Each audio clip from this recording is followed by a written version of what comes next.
పితా పుత్ర పవిత్రాత్మ నామమున ఆమెన్.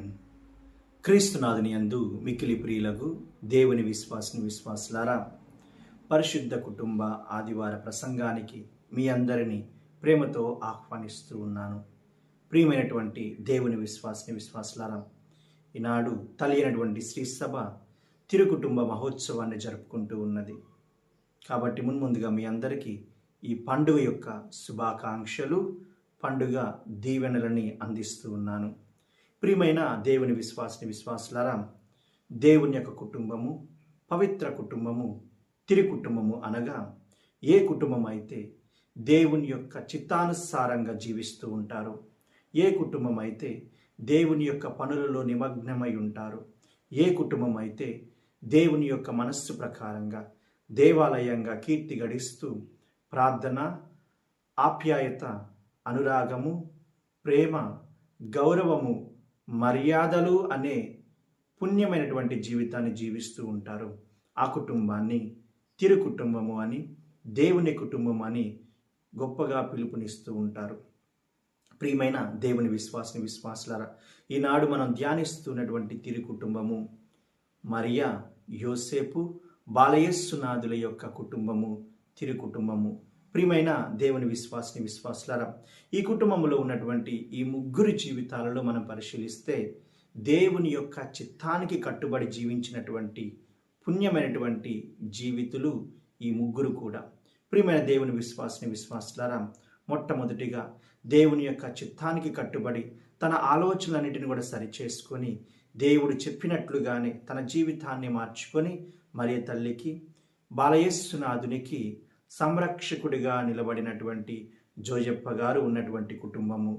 అదేవిధంగా మరియ తల్లి యొక్క జీవితంలో దేవుని మాటే నెరవేరబడునుగా కానీ దేవుని యొక్క చిత్తానికి కట్టుబడి జీవించినటువంటి పుణ్య జీవి మరియ తల్లి గారు. అదేవిధంగా యేసు ప్రభు ప్రసంగిస్తూ ఉన్నప్పుడు జనసమూహంలో నుండి ఒక స్త్రీ ఎలుగెత్తి పలుకుతూ ఉన్నది, నిన్ను మోసిన గర్భమును నీకు పాలిచ్చినటువంటి సన్యములు ధన్యమైనవి అన్నప్పుడు యేసయ్య అంటున్నారు, అంతకంటే గొప్ప ధన్యత ఏమిటి అని అంటే, నా తల్లి దేవుని యొక్క చిత్తానికి కట్టుబడి జీవించినది, దేవుని యొక్క చిత్తాన్ని నెరవేర్చినటువంటి ఆమె మరింత ధన్యురాలైనది అని యేసయ్య చెప్తూ ఉన్నారు. ప్రియమైన దేవుని విశ్వాసులారా, యేసయ్య కూడా ఆయన ఈ లోకానికి వచ్చినటువంటి ప్రధానమైనటువంటి ఉద్దేశం ఏమిటంటే దేవుని యొక్క చిత్తాన్ని నెరవేర్చడానికే వచ్చి ఉన్నాను అని యేసయ్య చాలా సందర్భాలలో ఈ యొక్క సువిశేషంలో చెప్పటం మనం చదువుతూ ఉంటాము. ప్రియమైన దేవుని విశ్వాసులారా, అదేవిధంగా ఈ ముగ్గురులో ఉన్నటువంటి రెండవ ప్రధానమైనటువంటి లక్షణము ఏమిటి అని అంటే దేవుని యొక్క పనిలో నిమగ్నం అవ్వటము. ప్రియమైన దేవుని విశ్వాసులారా, బాలయేసునాథుడు 12 సంవత్సరాల ప్రాయంలో దేవాలయంలో తప్పిపోయినప్పుడు తల్లి అయినటువంటి మరియమ్మ గారు, యోసేపు గారు ఇరువురు కూడా వెతుకుతూ ఉంటారు. 3 రోజుల ప్రయాస తర్వాత దేవాలయంలో ప్రధానార్చకుల మధ్య, పెద్దల మధ్య దేవుని యొక్క వాక్యాన్ని గురించి తర్జనా భర్జనాలు జరుగుతున్నటువంటి సందర్భంలో అక్కడ బాలయేసునాథుడు కనుగొనబడిన తరువాత మరియ తల్లి గారు అంటూ ఉన్నారు, కుమారా, నేనును నీ తండ్రియును ఎంతో ప్రయాసపడ్డాము, నువ్వు ఇలా ఎలా చేశావు అని చెప్పినప్పుడు యేసు ప్రభు అంటున్నారు, మీకు తెలియదా నేను నా తండ్రి పనులలో నిమగ్నమై ఉన్నాను అని. ప్రియమైన దేవుని విశ్వాసులారా, ఈ ముగ్గురి జీవితాలలో ఎల్లప్పుడూ కూడా దేవుని యొక్క కార్యాలు నిర్వర్తించే విషయంలోనే వారి జీవితము ముడిపడి ఉన్నది. ప్రియమైన దేవుని విశ్వాసులారా, దేవుని యొక్క పనినే ప్రధానమైనటువంటి ఉద్దేశంగా అవలంబించి స్వీకరించి తగు రీతిలో జీవించినటువంటి ఈ యొక్క కుటుంబము తిరు కుటుంబంగా కీర్తి గడిస్తూ ఉన్నది. అదేవిధంగా ఈ కుటుంబంలో మనం చూస్తూ ఉన్నది ముగ్గురు వ్యక్తులలో ఇంకొక ప్రధానమైనటువంటి అంశము ఉన్నది, అదే ప్రార్థన అనే తత్వము. ఈ ముగ్గురు ఎల్లప్పుడూ కూడా ప్రార్థించేవారై ఉన్నారు. మరియ తల్లి అనుక్షణము ప్రార్థన చేస్తూ ఉన్నది. ఆ తల్లి దేవుని యొక్క వాక్యాన్ని బట్టి ఆమె తన మనస్సులో ఎప్పుడు కూడా పదిలపరుచుకొని మననం చేస్తూ ఉంటుంది అని వాక్యం ప్రబోధిస్తూ ఉన్నది.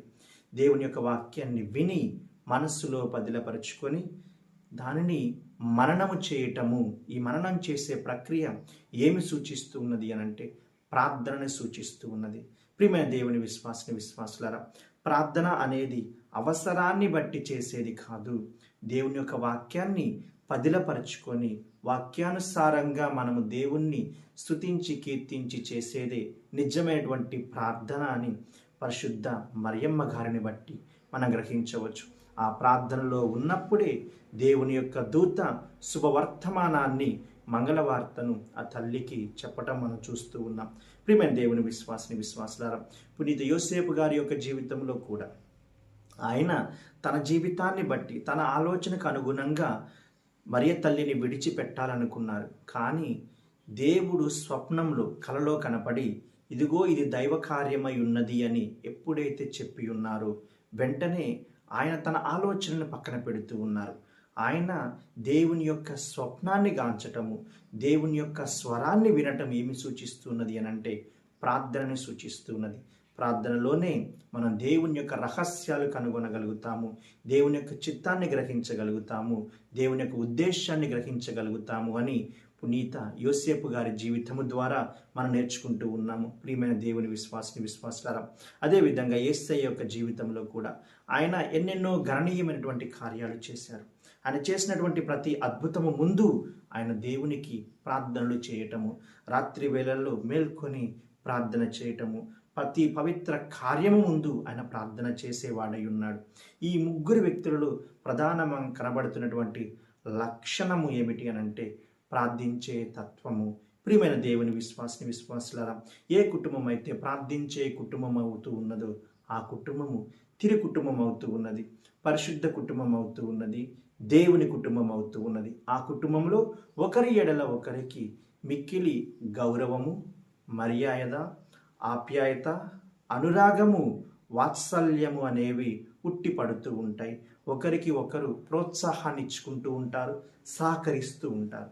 ఆపద సమయాలలో నిందలు వచ్చినప్పుడు కూడా, కష్టాలు వచ్చినప్పుడు కూడా, నష్టాలు వచ్చినప్పుడు కూడా వ్యక్తిని బట్టి ఉద్దేశంలో ఏమాత్రం కూడా మార్పు రాదు. అన్ని సమయాలలో అనుకూల పరిస్థితుల్లోనైనా ప్రతికూల పరిస్థితుల్లోనైనా కానీ తిరుకుటుంబంగా మలచబడినటువంటి కుటుంబాలలో ఒకరి ఎడల ఒకరికి ఒకే రకపు ఉద్దేశం ఉంటుందే తప్ప ఆ ఉద్దేశం అనేది మారదు. ఈ అంశాన్ని తిరుకుటుంబం ద్వారా మనం గ్రహిస్తూ ఉన్నాము. ప్రియమైనటువంటి దేవుని విశ్వాసులారా, ఈ తిరుకుటుంబం మనకు నేర్పిస్తున్నటువంటి ప్రధానమైనటువంటి అంశం ఏంటంటే ఏ కుటుంబమైనా కానీ తిరుకుటుంబమే.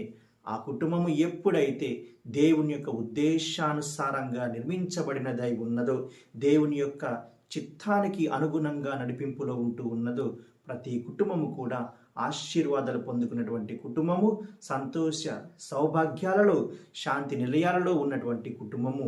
ప్రియమైనటువంటి దేవుని విశ్వాసులారా,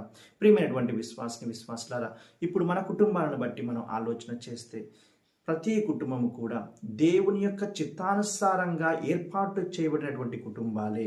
అనగా ప్రతి కుటుంబ ఏర్పాటు దేవుని యొక్క మనస్సును బట్టి, దేవుని యొక్క ఆలోచనను బట్టి దైవ చిత్తమై ఉన్నటువంటి కుటుంబమే. ఈ కుటుంబంలో ఇప్పుడు మనము చికాకులు చూస్తూ ఉన్నాము, తగాదాలు చూస్తూ ఉన్నాము, సమస్యలు చూస్తూ ఉన్నాం. కారణమల్లా ఒకటే, ప్రతి వ్యక్తి, కుటుంబంలో ఉన్నటువంటి ప్రతి వ్యక్తి దేవుని యొక్క చిత్తానికి మేము ఏకం చేయబడ్డాము అని గ్రహింపలేకుండా పోతూ ఉన్నారు. వ్యక్తిగత స్వలాభాల కోసము మనిషి వెంపర్లాడుతూ ఉన్నాడు. తద్వారా తనతో ఉన్నటువంటి వ్యక్తిని బట్టి ఉన్నటువంటి జీవితాన్ని బట్టి కాకుండా అతడు తన స్వార్థ బుద్ధిని బట్టి, స్వలాభాన్ని బట్టి, తన స్వీయ ప్రీతి కొరకు, స్వీయ సంతోషము కొరకు అనేక విషయాల మీద శ్రద్ధ వహిస్తూ ఉన్నాడు. తోటి మనిషి ఎడల నమ్మకంగా ఉండలేకపోతూ ఉన్నాడు. ప్రియమైనటువంటి దేవుని విశ్వాసులారా, తిరు కుటుంబంలో ఉన్నటువంటి మరియా, యోసేపు, బాలయేసునాథుడు, ఈ ముగ్గురు ఎప్పుడు కూడా ఒకే మనస్తత్వంతో ఉన్నారు, ఒకరికి ఒకరు అన్నట్లుగా ఉన్నారు. ఈ ముగ్గురు నుంచి ప్రతి కుటుంబంలో ఉన్నటువంటి ప్రతి వ్యక్తి నేర్చుకోవాల్సినటువంటి పుణ్యమైనటువంటి అంశము ఇదే. కుటుంబంలో ఉన్నటువంటి ప్రతి వ్యక్తికి ఇంకొక వ్యక్తి తోడ్పడాల్సిందే, తోడు నీడగా ఉండాల్సిందే. ప్రతి సమయంలోనూ ఇలా ఎప్పుడైతే మనం దేవుని యొక్క చిత్తాన్ని బట్టి ఉంటామో తద్వారా దేవుని యొక్క రక్షణ ఎల్లప్పుడూ మన పైన ఉంటూ ఉన్నది. అబ్రహాము కుటుంబాన్ని దేవుడు దీవించాడు. ముసలి ప్రాయంలో కూడా అబ్రహామును దేవుడు దీవిస్తూ ఉన్నాడు. ఆయన ఎక్కడికి వెళ్ళినా కానీ దేవుడు ఆయన వెంట ఉంటూ ఉన్నాడు. ఎందుకనంటే ఆ కుటుంబము దేవుని యొక్క చిత్తానికి కట్టుబడి ఉన్నటువంటి కుటుంబము కాబట్టి దేవుడు ఆయన్ని ఎడబాయటం లేదు. ఒకానొక సందర్భం వచ్చేసరికి సారా, అబ్రహాము భార్య అయినటువంటి సారాయి వేరే రాజు యొక్క చేతుల్లోకి వెళ్ళిపోతూ ఉంటుంది. ఆమెను వశపరచుకోవాలనుకుంటాడు. కానీ దేవుడు తన యొక్క ఉద్దేశమైనటువంటి ఆలోచనైనటువంటి తీరుని రాజుకి స్వప్నము ద్వారా ఎరకపరిచినప్పుడు భయకంపితుడైనటువంటి రాజు వెంటనే సారాయిని తీసుకొని వచ్చి అబ్రహాము చేతిలో పెట్టి దేవుని యొక్క విరుద్ధమైనటువంటి కార్యాన్ని ఆయన యొక్క తలంపులో తెచ్చుకున్నందుకు గాను ఆయన క్షమాపణ అడుగుతూ ఉంటాడు, పశ్చాత్తాపడుతూ ఉంటాడు. ప్రియమైనటువంటి దేవుని విశ్వాసులారా, మన కుటుంబంలో మనం ఎప్పుడైతే ఒకరి ఎడల ఒకరము అన్నట్లుగా జీవిస్తూ ఉంటామో దేవుడు మన వెంటనే ఉంటాడు. ఆపత్ సమయాలలో మన కుటుంబీకులని దేవుడు ఆదుకుంటూ ఉంటాడు. వారిని మనతో పాటు మన బంధంలో పటిష్టం చేస్తూ ఉంటాడు. ప్రియమైన దేవుని విశ్వాసులారా, ఈ ప్రక్రియను బట్టి ప్రతి కుటుంబము ప్రార్థించే కుటుంబమై ఉండాలి. ప్రార్థన కలిగినటువంటి కుటుంబమే నిజమైనటువంటి కుటుంబము, నిలబడే కుటుంబము, అన్ని సమయాలలో నిలబడుతూ ఉంటుంది. ప్రియమైన దేవుని విశ్వాసులారా, ప్రార్థించే మనిషి సాటి మనిషి అంటే గౌరవ మర్యాదలు చూపిస్తూ ఉంటాడు, ప్రేమ ఆప్యాయతలు కనబరుస్తూ ఉంటాడు, అన్నీ కూడా సమపాలనలో చేస్తూ ఉంటారు. ప్రియమైన దేవుని విశ్వాసులారా, ప్రతి కుటుంబము ప్రార్థించే కుటుంబమై ఉండాలి. మన కుటుంబాలలో ప్రార్థన అనేది మూల స్తంభం అవుతూ ఉండాలి. మనకు వెన్నెముక లాంటిది ఈ ప్రార్థన అనే తత్వము. విశ్వాసము ద్వారా దేవుని యొక్క వాక్యాన్ని మనం మనస్సులలో బదిలపరుచుకొని ఎల్లప్పుడూ మననం చేసే ప్రార్థన మనం చేయాలి. దేవుని యొక్క చిత్తాన్ని గ్రహించే పుణ్యమైనటువంటి ప్రార్థన మనం చేయాలి. అంతేకాని నాకున్నటువంటి అవసరాల చీటీని దేవుని ముందు ఉంచటం కాదు, మనకున్నటువంటి అవసరాలని చదవటం కాదు. ప్రార్థన అంటే దేవుని యొక్క చిత్తాన్ని గ్రహించటమే, ఆ చిత్తములో కుటుంబాన్ని ఒనర్చుకోవటమే నిజమైనటువంటి ప్రార్థన. ప్రియమైనటువంటి దేవుని విశ్వాసులారా, అలాంటి కుటుంబము నిజమైనటువంటి దేవుని కుటుంబముగా కీర్తి గడిస్తూ ఉంటుంది. కాబట్టి ప్రతి కుటుంబంలో ఉన్నటువంటి మన యొక్క కుటుంబీకులు పేరు పేరున దీవించబడాలి అని, దేవుని యొక్క అనుగ్రహాలకు ప్రీతిపాత్రులైనటువంటి వారుగా వారు ఉండాలి అని ఈ యొక్క పరిశుద్ధమైనటువంటి రోజున ఈ పరిశుద్ధమైనటువంటి దీవుబలి పూజలలో ప్రార్థన చేద్దాం. దేవుడు మనల్ని, మన కుటుంబాలని అమితంగా దీవించి కాచి కాపాడునుగాక.